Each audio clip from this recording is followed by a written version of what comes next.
কষ্টের লাইফ। আমি খুব ইজি না, একটা সময় আমি 60 টাকায় ক্যাটারিং করার ছেলে, আমি কলকাতায় মারোয়ারি ক্যাটারিং করেছি 200 টাকার। আমাকে আমার বাবা এইচএস পাস করার পর থেকে আমি কাজ করি, এইচএস পাস করতে হবে। আচ্ছা দাদা, তোমার মাথায়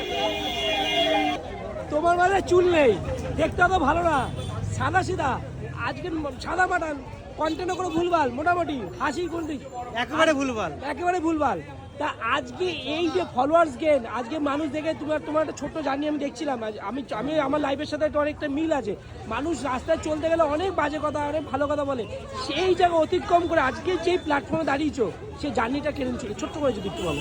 দেখো, কোনো ভালো কিছু করার আগে অনেক বাধা আসবে, সেই বাধাকে অতিক্রান্ত করতে পারলেই সেই লক্ষ্যে পৌঁছাবে, সে ভালো জায়গায় পৌঁছাবে, এটা ন্যাচারাল। না, তুমি বলেছিলে যখন রাস্তায় যখন যাচ্ছিলে ওই তো সেগুলো বলছি। যখন তুমি কোনো পথে শুরু করবে, যে তুমি যেরকম ভিডিও বানাও, সেই ভিডিও বানাতে অনেক কটূক্তি আসছে, মন্তব্য আসছে, ইভেন পাড়া প্রতিবেশীর থেকেও মন্তব্য আসে। আমার ক্ষেত্রেও একই আসতো, আর আমি তারপরে একটু বস্তা পরে মেয়েদের শাড়ি পরে ব্লাউজ পরে ভিডিও বানাই, এতে তো বেশি আসতো।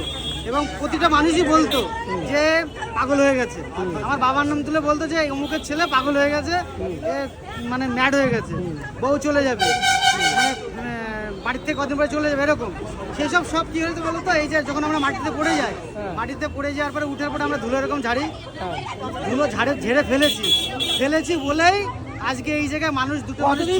কতদিন পর সফলতা পেয়েছো? কতদিন? লকডাউনের আগের থেকে আমি ভিডিও বানাই, তখন সেভাবে সফলতা পাইনি, লকডাউনের মধ্যে ভিডিও বানাতে পারিনি, লকডাউনের পরে ব্যাপক পরে সফলতা হয়েছে, ব্যাপক হারে। কেমন লাগে এখন সেই মানুষগুলো কি বলে? সেই মানুষগুলো এখন আমার সঙ্গে বলে, দাদা একটা সেলফি তুলবো, আমি নতুন ভিডিও শুরু করেছি, তুমি আমার একটা পেজ ভিডিও প্লিজ শেয়ার করে দাও।